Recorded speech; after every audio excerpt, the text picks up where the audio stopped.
Hagan, and you're listening to a special episode of the Voice of Insurance podcast, produced in association with Stevens Rickard.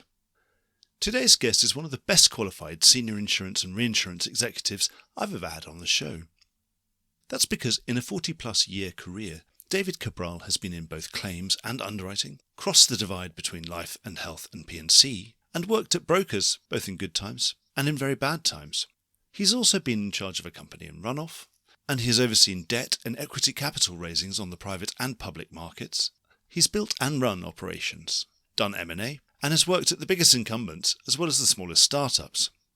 His resume includes, amongst many other names, Starr Excess, Marsh, Endurance, Frank B. Hall, Lloyd's, and latterly sustainable finance-focused startup Parhelion Capital. He's also been a long-standing advocate of business and cultural change and the adoption and application of the best technology in our sector. I don't know anyone with a more 360-degree understanding of our business than David. That long preamble is important because it means that what he has to say about the fundamental issue of ESG should carry an enormous amount of weight. This is someone with the right combination of intellectual heft and real-world experience to see exactly where we are going wrong as an industry on the biggest challenge our sector has ever faced. To his brains and experience, I should also add a fearlessness in telling things exactly as he sees them.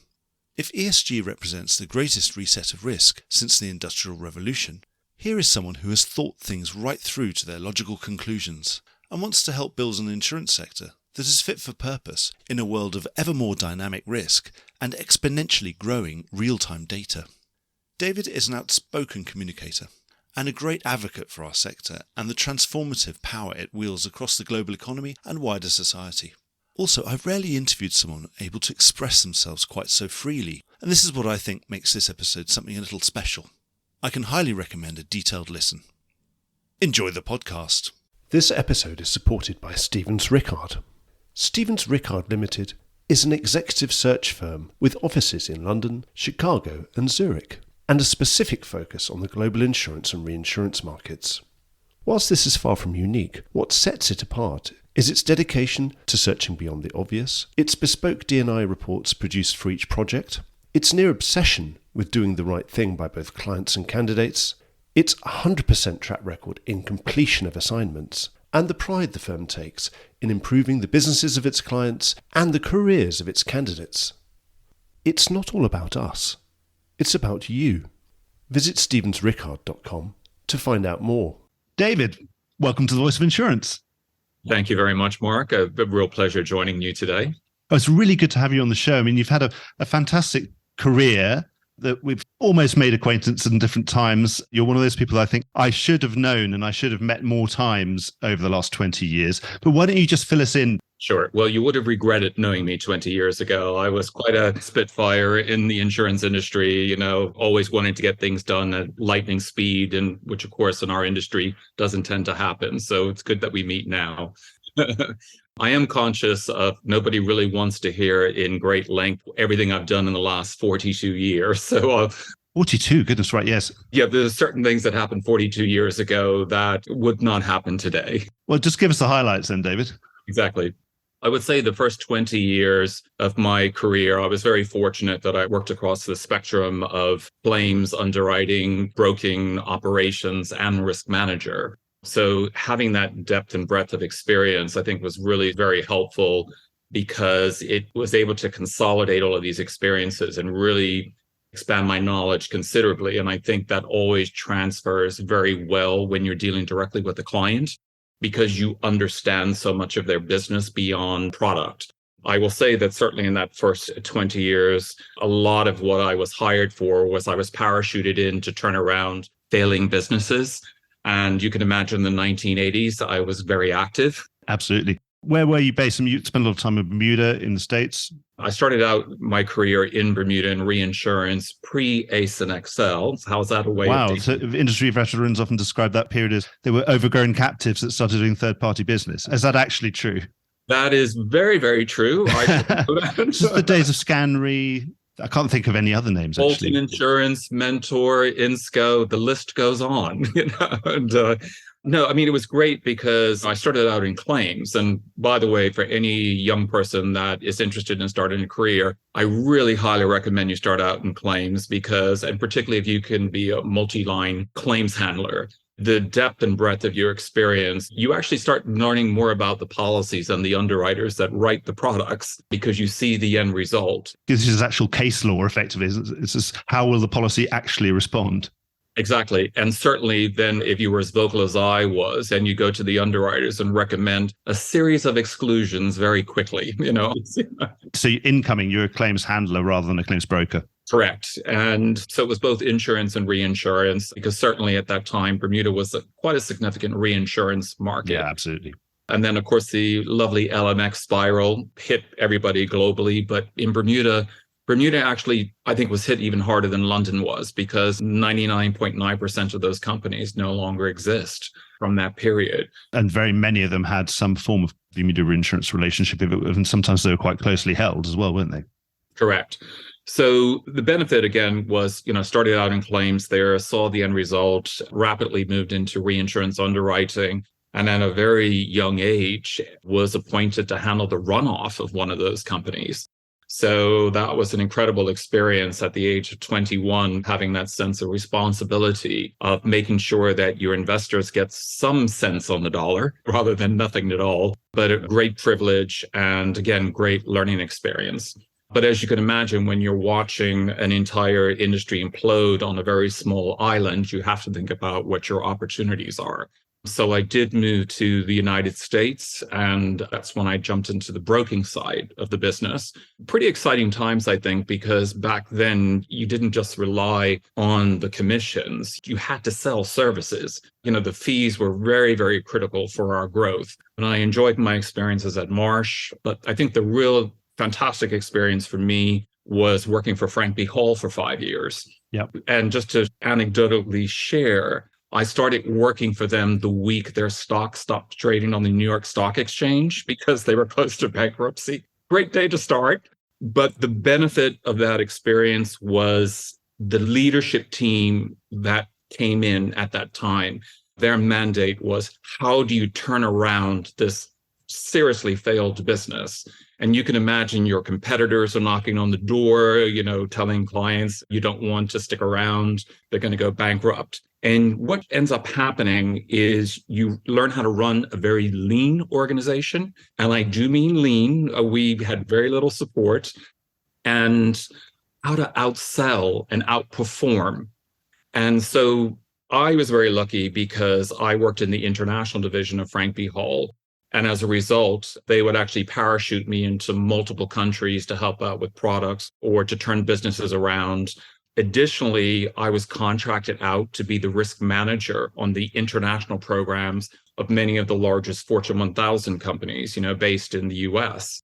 So you were getting the perspective of not just placing business, but acting as the customer as well and engaging, not just with the corporate office, but of course, visiting and working with all of their offices overseas. So it went really far beyond property and casualty. I got heavily involved with employee benefits and other areas. But again, I take all of that to say that working in an environment where you have to turn business around, boy, do you learn what not to do. Mm-hmm. What is your edge? How do you create an edge of a competitor? So a lot of fun.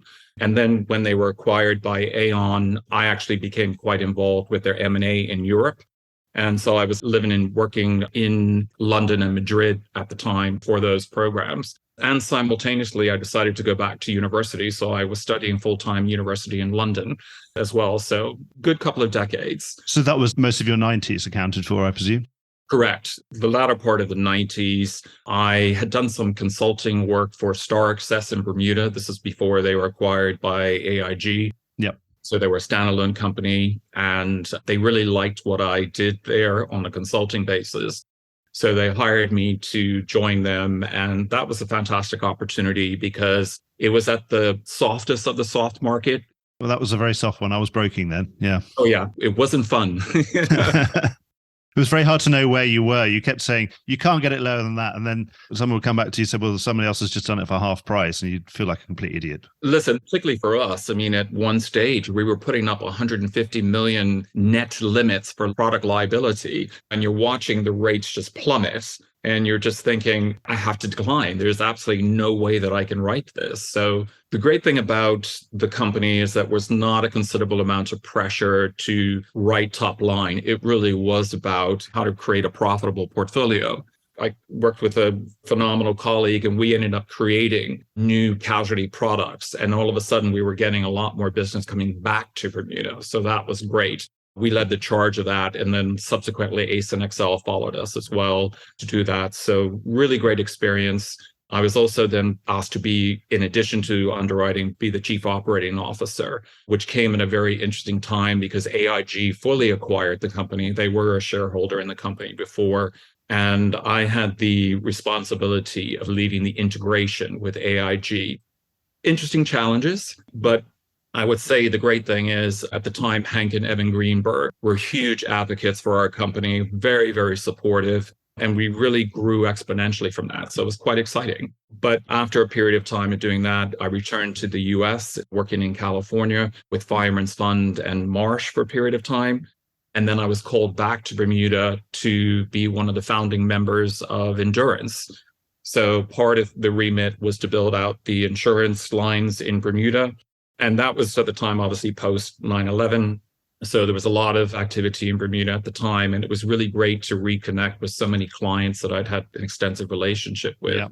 Certainly, that's when your name would have come on my radar as now, for me, being an insurance journalist, obviously looking at endurance and that cohort of companies being such a core to the international insurance and reinsurance markets. Absolutely. It was really great to build something that you were quite proud of.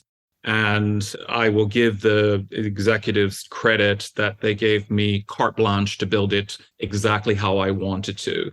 And I think they were very pleased with that because then I would inherit a lot of other jobs, in the organization. I think the most exciting one, you may recall that we IPO'd very early. Yes. It was very unexpected. I don't think anyone else was expecting us to do that. And I was asked to sort of co-lead all of the preparation internally for the IPO, which was quite a bit of a heavy lifting. But I think they saw my abilities of being able to build operations from the ground up that were very effective. So if there were any loose ends that needed to be tied up in other parts of the company, they gave me carte blanche to work with those teams to turn that around and correct it. Because certainly as a company that would be on the New York Stock Exchange, governance was absolutely critical. Absolutely. So fun time, really enjoyed it. Company expanded quite a bit. And I think just after 3 years, I thought, you know what, I've done it all now. So I retired and I was bored after 3 months. No one retires from this industry, you know that. I think we have gullible written on our forehead, not just written, but in neon flashing lights, So, well, no, I don't know. If you're the sort of person who wants to change the industry for the better, then when you get a new opportunity to do that, I expect you can't really say no. So anyway, why don't we fast forward a bit? Certainly the last time that I saw your name in lights was around Parhelion Capital. Right. At this point, we're talking about ESG focused underwriting, net zero underwriting. Tell us all about that. That was a fascinating thing because, of course, by then, effectively, you'd done your absolute total 360 apprenticeship because you've been a claims person, you've been in businesses that are failing, broking and underwriting. You'd organized runoff. You'd also organized capital raising on the public markets and presumably also in debt markets and the private capital markets as well. So you kind of pretty much done everything. You've ticked absolutely all the boxes in terms of your experience. But now you can see a new challenge. And you think this is going to be something that we all know we're going to be doing for the next 30 years, but no one really has got a plan of how to do it yet. So tell us about that, because that was a really interesting development. That was quite exciting. So Julian Richardson, who is the founder of Parhelion Underwriting Limited, which is a climate finance and insurance advisor. Julian's been doing that aspect of insurance and finance for 20 plus years, and he's been in the industry for over 30 years. But Julian really had a very strong belief that there was an opportunity within this space. And as somebody who's worked on climate so diligently and been heavily involved since the Kyoto Protocols in the 1990s, he really has been trying to marry the insurance industry and climate finance for decades. Yep. And it's a struggle. It is really a struggle. Parhelion has been designing incredible products, and he was thinking about what sort of platform could be created. So we'd known each other for a few years, and he knew a bit about my background. And I had just retired from Peak Re, where I was doing operations and interim head of life and health there. And it really caught my fancy because, one, climate is the number one risk in our world. Let's not pretend otherwise, because it impacts all aspects of our lives. And to think otherwise is naive. And even if you don't believe it, it's a political reality. So you're going to have to do what you're told anyway. Even if you're going to do it kicking and screaming, you're still going to have to do it. Oh, absolutely. But here's somebody that's been proactively trying to engage. And so when he articulated to me what he was thinking about, one of the things that we discussed was the realization of everyone is viewing climate risk as something relatively new. No offense, asset managers have had it on their radar and on their balance sheets for 20 plus years, And there is considerable amount of reports that clearly evidence that when you take ESG risk metrics into consideration, what the positive and negative impacts are on those portfolios. So when we were looking at these indexes, we said, listen, there's a correlation here from an insurance perspective. Yep. And we think we can build a company from this, but we know that we can't just go out. So we need to create more evidence to provide it to the private equity world. So what we did is we purchased raw ESG data from a number of rating agencies, had zero interest in their ratings because it's their ratings. We wanted to see what the underlying fundamentals were. And so we hired Howden's analytics team, and I think at the time it was called Hyperion HX or something. Yep, that was right. We asked them if they could help us map out our thesis. So it took them a couple of months, obviously there was a lot of back and forth and so forth. And no surprise, it ended up showing that the results proved our hypothesis. And the hypothesis is that companies that are better on ESG are better risks in general. Yep. Exactly. Higher ESG ratings tend to have lower insurance claims. Yep. No surprise, they're not dumping pollutants in the Colorado River. And they're treating their staff fairly. Correct. And they have good governance, obviously, as well. So, yeah, pretty good. Yeah. Howden and Fidelis did a joint study, which they announced in November 2022. Yes. We were quite proud of the fact that we originated that first report back in 2020. Your job there at Parhelion Capital, the key word is capital there. You were going to raise capital for an own balance sheet business. What happened? It's an interesting thing because when Julian approached me, what I said to him, I said, we have to think beyond even ESG.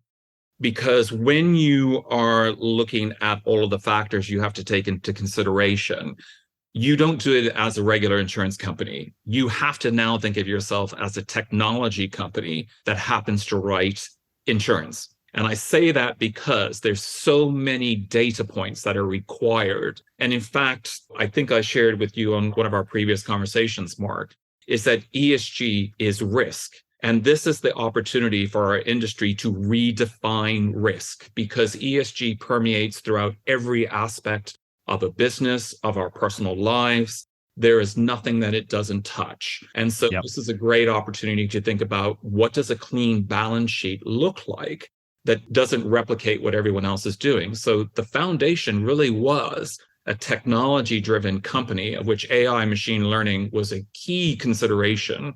And fortunately, I've got about 20 years of experience with AI and machine learning. So for me, it was great, understand what we need to do, how to build it. And it was really driven by not only insights for the underwriting, but insights that you share with your customers, because this isn't about providing an insurance policy the 1st of January, and then you have a conversation at the next renewal. Oh, what did you do in the last 12 years? It was creating this virtuous cycle of shared information to give to the customers to not only say we're supporting transition, but we actually wanted to encourage acceleration. And you can only do that if you can provide them with information that will help them better identify their risks, what the gaps are, and recommendations for improving those risks. And it's much more of a real-time thing rather than just once a year. Exactly. So it literally was designed to be 365 days of constantly sharing this level of information. Was it also contingent on them sharing their own information with you? Yes, it was, but it was also based on, so our industry receives more information from a corporate customer than they provide to any other types of industries or organization. Not even the bank manager? Oh, absolutely. We talk about financial analysts and how they specialize in industry X, Y, and Z.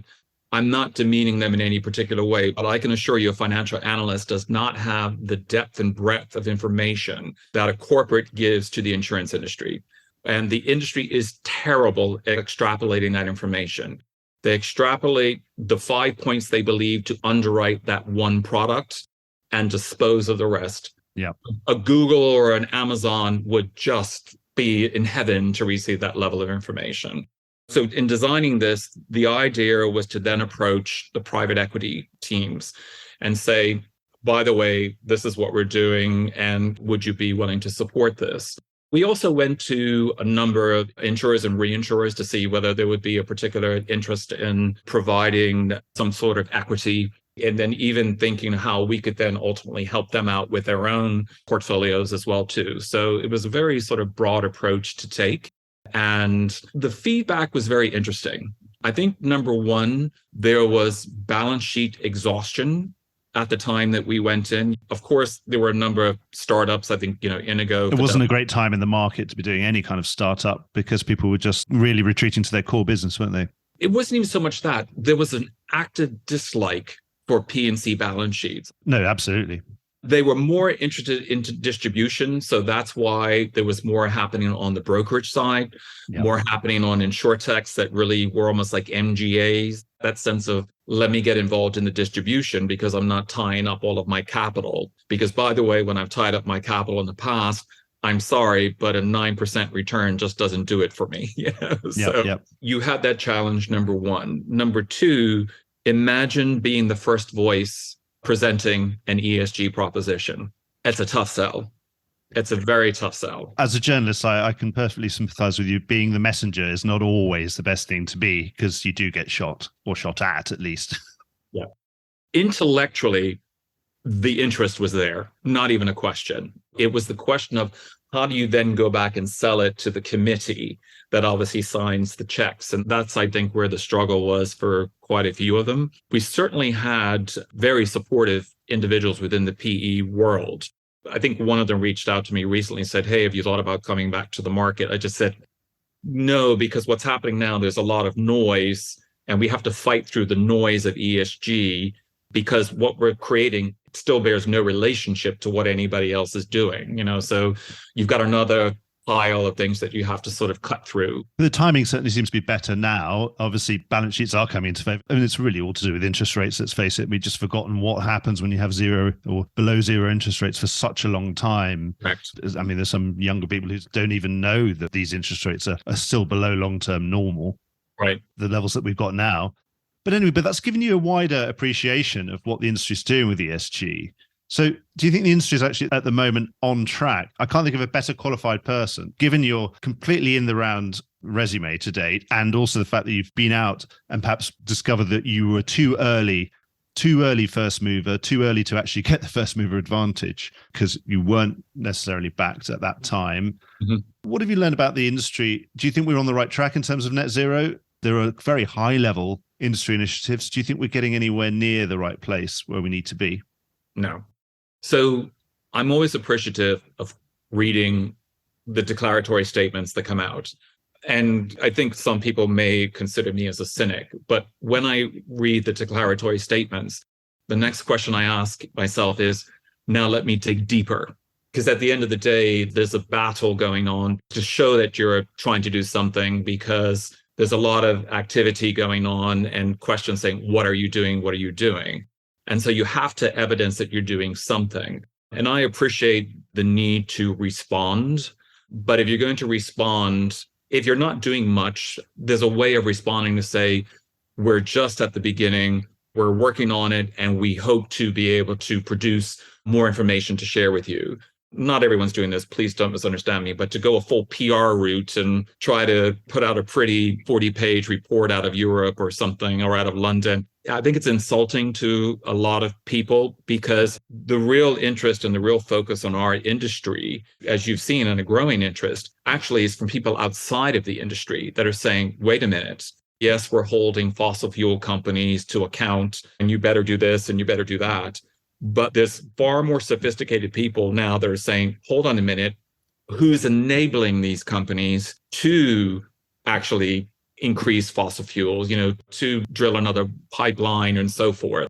So obviously, first in line is the banks or whomever that's providing the financing. And then those activists have certainly discovered insurers in the last few years. Again, Correct. That's being really, really key enablers of all this. Correct. And there is a way to positively respond to this, Mark. But to go out full PR, it creates a position in the industry that almost says to the rest of the world, oh, are you all blowing smoke? Are you all greenwashing? What's going on? It's gotten better. Please don't misunderstand me. But there was a point last year where I stopped calling it greenwashing. I was calling it green flooding. Just this incredible wordsmithing that was taking place that didn't have any substance behind it. So you'll hear a constant phrase now that we're here supporting our customers' ESG transition as part of the insurance industry's way of responding to this. Okay, that's great. What are you doing? How are you supporting that transition? Oh, we're providing insurance. Okay. But that's the same insurance policy that you provided before you made declaratory statements about transition. Okay, so you're providing one or two carbon storage, or voluntary carbon market products. Okay, but in the realm of your portfolio, what is the percentage of that? It's micro. So the issue here is not about solely negative screening, where you're saying, oh, we're going to non-renew our entire fossil fuel portfolio. We've seen some of those declaratory statements. Read the small print. When you read those statements, there are exceptions, and there's always exceptions. And by the way, there should be exceptions. But again, be careful when you read this and don't take it at face value. And again, that's not to be critical of our industry. It's to say there's other factors that are taking place. But negative screening potentially has a place, of course. Yeah. But it's the positive screening that's very, very critical to our business. You're taking this opportunity to redefine risk and redefine where each element of ESG, and particularly relating to climate, where does it impact every single one of your products? And the big issue, it's actually been an issue before ESG occurred, and I've written many times about this. We are a product-centric industry, and particularly in wholesale markets, it is strictly product. When you hear the word client in a London market, and particularly if you read a certain corporation's reports and they use that word client, what they're really meaning is the broker. Mm-hmm. It's not the same thing, or they use it interchangeably. It was just a buyer, is a consumer of my products, not actually anything with a personality. So when you are looking at positive screening for your customer, you actually have to look at your entire customer profile. Not that sole element, I'm a property underwriter and I only look at this, or I'm a D&O underwriter and I only look at this. Because guess what? Climate doesn't only look at that. What are the impacts that you as a property underwriter would have not have considered that is impacting the D&O, but ultimately can trickle down and impact the property and vice versa? Yeah. And we as an industry have done a terrible job of actually having a full customer profile of their risk. It also doesn't make any sense if they also talk about cross-selling, but actually no one really does any, because they're completely focused on their own product, on their own silo, on their own little P&L, and that's it. But even the cross-selling is about saying, say if you're a property underwriter, oh, by the way, our company can also write your D&O and so forth. But that's all you know. You know your product, but you don't know your customer. So it becomes this question of what is your customer's requirements? What are the needs? And so, again, looking at the opportunity, people talk about the opportunity for ESG. And, I think they're always thinking solely on that, oh, we can create sort of new products here and there, which, of course, is a new opportunity. I'm not downplaying that at all. But the opportunity, again, is redefining risk and redefining how you capture your customers' exposures, the ability to analyze all of that information, including your perceived existing information, that if you add these other factors, all of a sudden you start identifying You get a better other insight. factors. Exactly. For example, at least in electronic placing, we've had for many years, for 30 years, we've had the Accord standards that can underpin things. Okay, they can't underpin 100% of everything, but they can underpin 80% of most of the things that most people do in the insurance market most of the time. They work. Do you think we could have something similar for ESG within insurance? The kind of Accord standards for ESG data so that your broker can go to the insurer and go to the reinsurer. This information can flow up and down and around. Is that something that has to be designed like an Accord standard effectively, like a JPEG, so that we can all send each other pictures, that kind of thing? There have been a number of questionnaires that were created in the last year. But it's no good if you have 20 different ones and they're all slightly different. Even if we just had the singular one, they're incomplete. Yeah. They're providing a perspective of what the questionnaire designer thought was the right question. If you're asking the wrong question, you're not going to get very far, no. Exactly. And by the way, this isn't just ESG. This could be any exposure. It should be more like an API, a kind of gateway or something like that, right?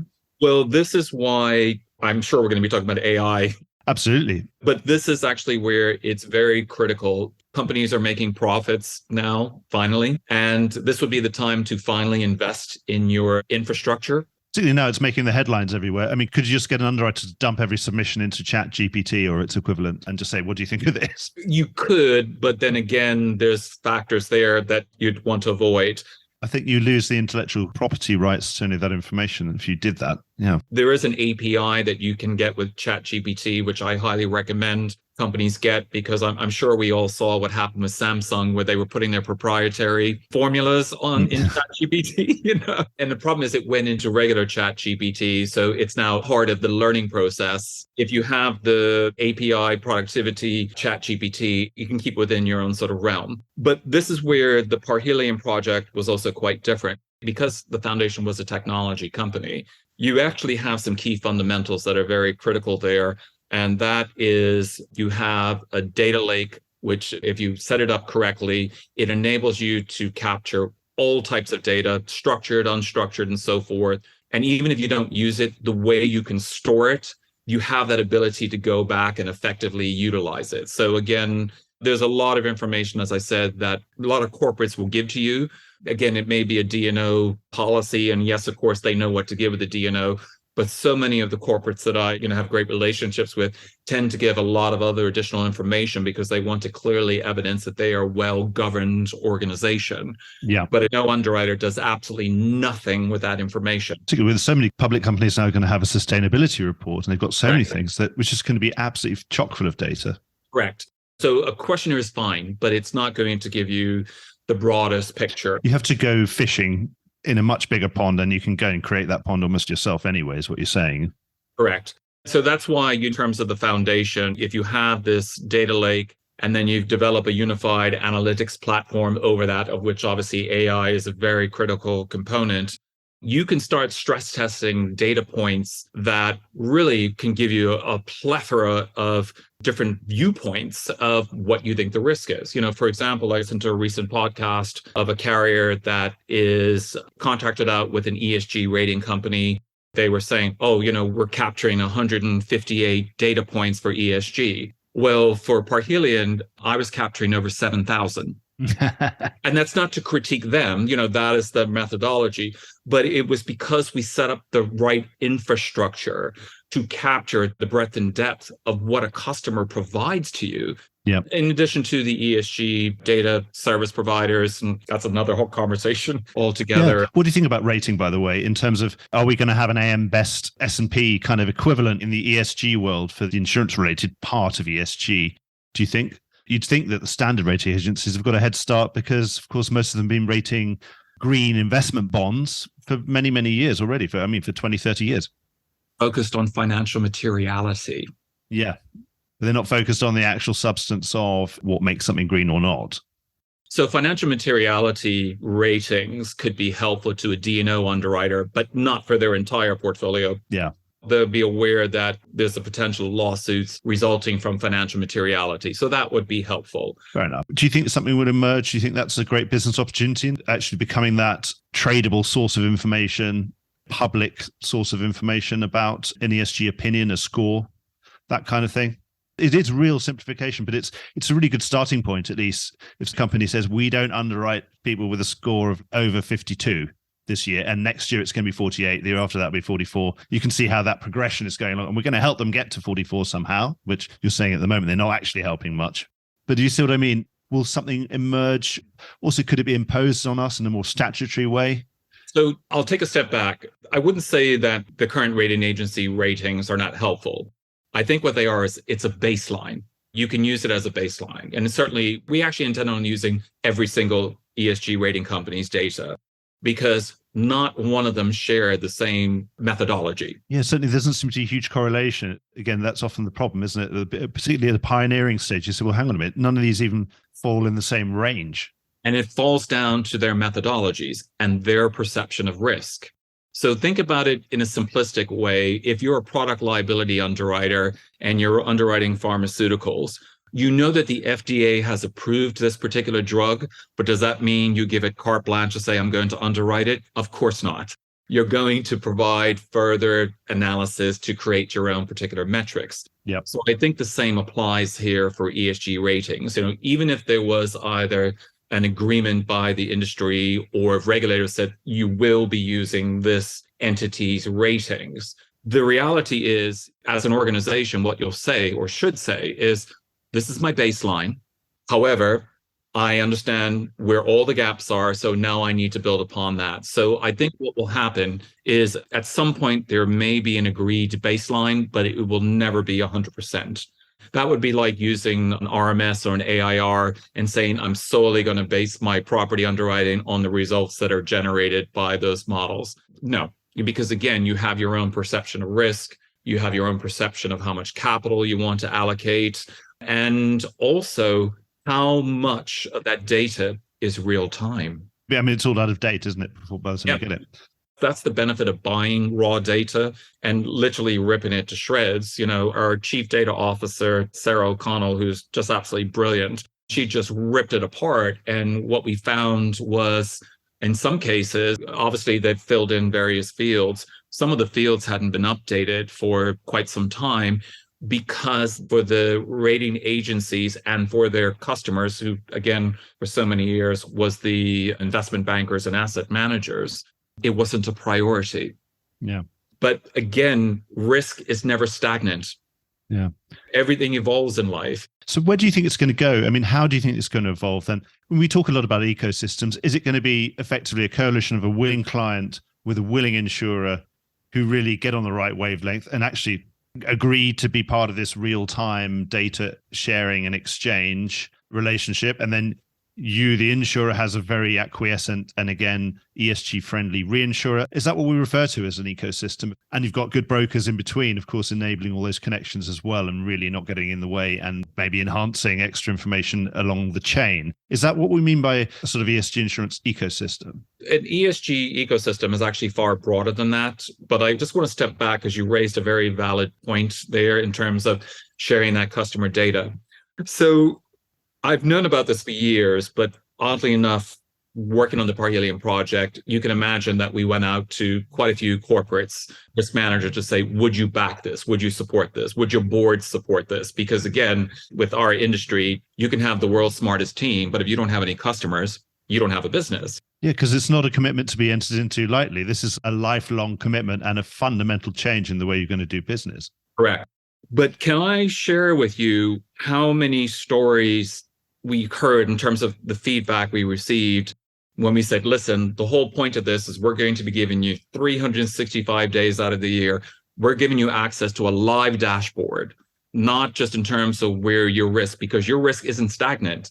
And you compare what's going on, whether it's climate and so forth, but also we want to give you comparatives in terms of your industry, where you fall on the curve. Depending on how ambitious you want to be, that may be an impetus for your board to say, you know what, we want to get to that point. And what was interesting, the amount of times that we received the feedback to say, we never receive risk insights from our markets. Now, the risk insights they receive, and I want to stress it's risk insights, not market insights, because yes, they receive market insights every renewal. It's like, oh, by the way, this is the state of the market. It's a softening here. You may want to consider buying more limits. All of that is there. And there are certain elements in terms of maybe on the property cat side, where some of the brokers in particular have separate analytics unit. But in terms of real industry risk insights, without exception, every single one of them said, we've never received. And in fact, one risk manager whom I've known for over 20 years said that she asked for this information every year from the brokers and the carriers. And as a global company, they had a relationship with pretty much every name in the market. So that gives you an indication of that. And another example, which I think is very critical because it's real time, wildfires obviously has become an incredibly huge exposure for many companies. Obviously the emphasis was on California, especially a couple of years ago. But the wildfires in Europe last summer were just unbelievable. And I'm currently based in Portugal studying Portuguese. Well, as you know, in the Iberian Peninsula, have had the earliest wildfire. We had a wildfire in March on the east coast of Spain. Right. So we had two customers, one in California and actually one here in Europe, where because wildfire was such a critical exposure to them, they heavily invested in IoT. I mean, they have IoT'd every property, acreage, the whole bit. And they turned to the industry and said, you can have access to all of the data in real time. There was not one company that picked it up. Because they just weren't equipped.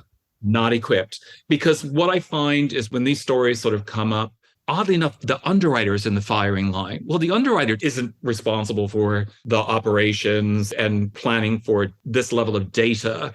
It's the board and the CEO. So where is the data strategy? Where is the future proofing to create an environment where you can start applying predictive analytics? So I can't fault the underwriter. You haven't given the underwriter the tools that they need. So many underwriters on the property side, finally, the use of satellite imagery is being used more and more. Yeah. But I remember 5 years ago where I was supporting a really phenomenal team based in Italy, and we were pitching to the globals. The answer was not interested. Things evolve very quickly. So back to the ESG ecosystem, it is more than just the sharing of data. So the ecosystem that we were designing was actually also including a whole array of ESG service providers, from something as simple as helping them develop their reporting to clearly identifying and articulating key risks, whether it was water, energy, and then how to respond to that and how to adapt their business to that. It was a very ambitious ecosystem. Initially, when you approached organizations, the response was, insurance? Why would I talk to you guys? And what we were saying to all parties was that if we have the permission and the agreement with all parties, and yes, you provide those services, and yes, you support that customer, but if there could be data feedback into this sort of central ecosystem, it could be shared amongst all parties so that those ecosystem providers could provide better services. Yep. The client can clearly identify where their risk gaps were. And more importantly, you're accelerating the ESG transition. So that's why I said earlier, when companies say they're supporting ESG transition, I'm sorry, your insurance policy is not supporting ESG transition. What else are you doing to really help that customer? And certainly I've heard of pinch points, particularly in carbon capture, all sorts of things where you'd think the insurance industry would be able to find a solution, certainly because they don't sound like terribly difficult things to insure. A machine that needs to heat up something to 700 degrees centigrade. Of course, we know that sounds a bit like a fire hazard or an explosion hazard, but it's not something that we haven't been insuring for the last 200 years since the invention of the steam boiler. But it's hard to find capacity, isn't it? Because it seems to be siloed. I have to say to you, again, I defer back to Julian and the incredible products he's created over the years. Some of the products have a 0% loss ratio. Well, that'll get you into trouble if you're not careful, yes. And difficult to find capacity. But even the carbon capture storage has been proven to be very interesting to evaluate. So Yes, of course, there's this growing idea that this is going to help save our planet. But guess what? It's going to take more than carbon capture and storage. Absolutely. Removal, I would say. But the funniest thing is some of the biggest users of carbon capture storage is the energy companies. They use it as part of the process, to actually increase productivity. It's not a bad thing. I'm not criticizing when I say that. I'm just saying that's the case. But if you look at it from a pragmatic perspective, they're not going to go out and buy a standalone carbon capture and storage policy, because guess what? If you take a look at all of their standard insurance policies, it's not excluded because it's part of the operations. Yep, there you go. So it's not excluded yet. No one actually knows they're covering this. This is one of their assets that I'm sure they'll claim on it, and we can prove it's an asset. We know it's worth money because it's tradable. Correct. And in fact, unless the carbon capture and storage policy is broader than the traditional policies, it's very doubtful that an energy policy would go out and buy it separately. Why would they? Yep. Listen, I'm a huge advocate. You're a huge advocate of our industry. But again, when the press releases or declaratory statements are made, I do say, I applaud you. And the next thing I say, but now I need to delve deeper into this and really find out, has it moved the dial? Because if you're providing carbon capture and storage policies or a product for the voluntary carbon market, and you're putting up maybe lines of maybe £5 million and you'll sell X amount of those, what is that percentage of your overall portfolio, which has a huge carbon footprint on it? Because every business has a carbon footprint. So it's great that you're doing this, but that's not enough of an offset. So that's why I go back to, it's not just about the negative screening, it is about the positive screening. And that requires very in-depth customer exchanging and really thinking beyond a policy, thinking about what services are, what can you do, what can you provide to really support that transition? Yep.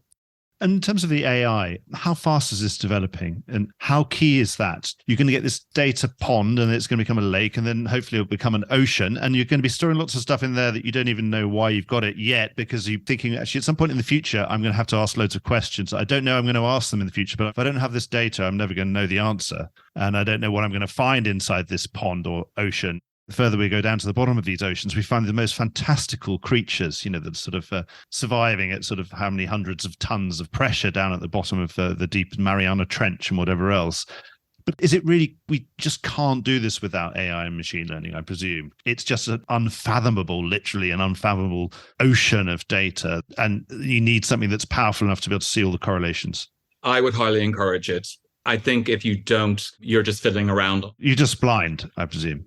Yeah, actually, that's a really good way of describing it. You're providing blind capacity. You're hoping that those that you're following are actually have the ability to give you an indication of what is good. Just sounds like you need to make sure your side A D&O is really watertight. You're going to be out of a job.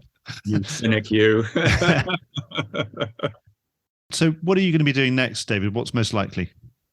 I am working on a number of small projects. There's one particularly large project in that it's a government that's looking to overhaul their entire healthcare system and looking at where the areas of finance and insurance can be an enabler to transform and improve upon this. So I'm doing that as well as working on the AI predictive healthcare components of it. So as and when these projects come along, it's quite exciting. I have to admit, though, I miss a balance sheet. I really miss a balance sheet. I miss working with a C-suite that has a level of ambition, that has a technical drive, and that really is looking to really engage with the customers in a very different way. And frankly speaking, create better results. Because at the end of the day, everything that I've talked about, I'm not talking about creating charities here. I like for-profit businesses, and I like being market leader in profits. So everything that we've talked about today, I believe, are strong tools to create market-leading profits. So it sounds like you're open to all sorts of opportunities, David. So I expect we'll have you on the show at some point in the future, maybe in a different role, maybe with a balance sheet behind you. Anyway, until then, good luck. And muito obrigado for coming on the show, as they probably say in Portugal. Exactly. Thanks so much, David. I've really enjoyed our talk. It's probably the most all-encompassing talk we've been able to have, particularly because you're not in a very fixed role at the moment. I think it probably gives you the freedom to talk more openly about this, and I really appreciate that. But given your experience, this is probably the most interesting podcast I've had for a very long time. I really, really enjoy it. So come on the show again soon, and thank you very much. Yeah, no, thank you, Mark. And again, I want to end it by saying my comments were not meant to be a criticism in any particular way to our industry. It's to encourage. Absolutely. I'm with you there. Absolutely. And good luck with that. It's a hard role, but someone's got to do it. Exactly. Okay. Thank you, Mark. Really appreciate the time. Well, I hope you enjoyed today's episode. If you did, don't forget to subscribe or leave a like or a review or recommendation on whatever podcast platform you used to access this program. These really help get the word out. Before we go, just a quick reminder that advertising slots are available here and in other places in the Voice of Insurance podcasts. Podcasting is the fastest growing medium and attracts a high quality audience of key decision makers. It's also an intimate medium where you, the listener, are right in the room with me and the interview subjects. Needless to say, that means it's a great way of getting your message out directly to an audience because you know you've got their full attention. It's also very cost effective. So get in touch with Mark at thevoiceofinsurance.com to find out how you could be speaking directly to the industry. Voice of Insurance is produced by me, Mark Gagan. Music was written by Anna Gagan and produced by Carlos Gagan. Check out more podcasts and written comment pieces at www.thevoiceofinsurance.com.